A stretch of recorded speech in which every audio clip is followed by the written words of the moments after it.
So today in class we're going to start working with our layered landscapes. The first thing you're going to do when you get to your seat is to make sure that you have your name and class at the bottom of your paper. You're also going to need today for your lesson a glue stick, scissors, and then you're going to need your 3 pieces of watercolor paper that you made last art class. You're going to turn your paper over and you can use your paper horizontally or vertically, whatever works for you. First thing you're going to have to decide is what you want your top layer to be. I think for me, I'm going to go with this salt as my top layer. So I'm going to kind of think about how a landscape works, the rolling of the hills, and I'm going to cut in a wavy line. I'm going to place that down on my paper. Looks pretty good. Next, I'm going to do my wax and crayon resist. And again, I'm going to be looking at creating a wavy hill to create my next layer. And for my third layer, my bottom layer, I'm going to go ahead and use my green. I'm going to kind of test my layers out. Does that look good? Does it look like a sort of landscape? I think it looks pretty good. So then I'm going to bust out my glue stick. Everyone should have your own glue stick. You're going to start by gluing the very top layer. So you're going to want to apply the glue to the back of your watercolor paper. Then you're going to flip it over, put your water paper down on your drawing paper, and then I always like to apply a little bit of pressure. I'm going to do the exact same step with my wax crayon resist watercolor paper.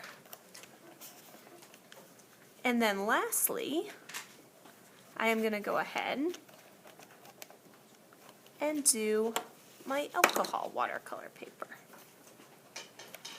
If you have a little bit of white on the edge, don't worry about it. We'll trim it when we are done with our art. The next thing I'm going to do is think about what sort of things I could add in my landscape to make it look more like a landscape. I'm actually going to take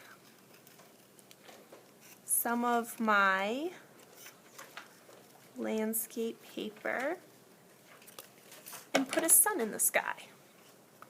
Again, I'm going to put the glue on the back of my textured paper, and then I'm going to go ahead and put it on my artwork. I also think I might go ahead and do maybe a cloud kind of floating by. So I'm just cutting images, and I'm going to put my cloud on my paper. Alright, I think that looks pretty good. I've got my sun, my cloud, and my 3 layers. The next step that you are going to be working with is adding a little bit of detail and texture with a Sharpie. And to do that, I recommend using a thin Sharpie.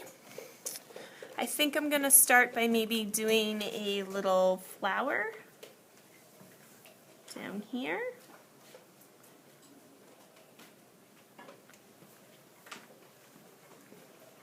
Maybe there's something that you have been talking about in reading and different types of words that you want to use with your poetry. Perhaps maybe your poem has a little house in it, or it has a sun, or maybe your poem's happening during a rainstorm. All of those things are details that you could add in to your artwork. I'm going to do some more blades of grass.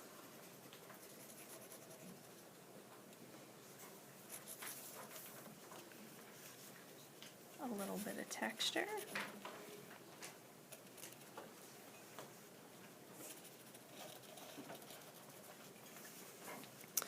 also think up here, I'm going to do a tree off in the distance.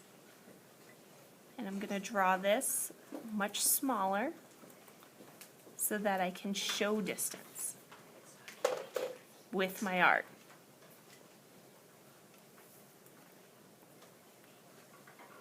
After you've added a couple of details, and Miss Picklingus will give the Sharpies to your teacher, so if you need to add any more back in your classroom, you can. The last step is going to be to create your sky. And to do that, you're going to go over to the chalk pastel station, and you're going to get some chalk pastels. Now my sky is happening during the day, so I want it to be full of nice, vibrant, bright colors. So I'm going to choose a couple colors that are warm that I think would work well together, and I'm just going to add on my artwork my colors. I'm going to even put some pink in there. Doesn't need to be a super realistic piece of art. Then I'm going to take one finger, and together I'm going to work at blending those colors. Notice that I'm using one finger, and I'm being very, very careful not to get my pastels on any other area of my artwork. Alright, when you are all done, you are going to clean up your station, and you are going to go back to your second grade classroom. Thank you guys very much.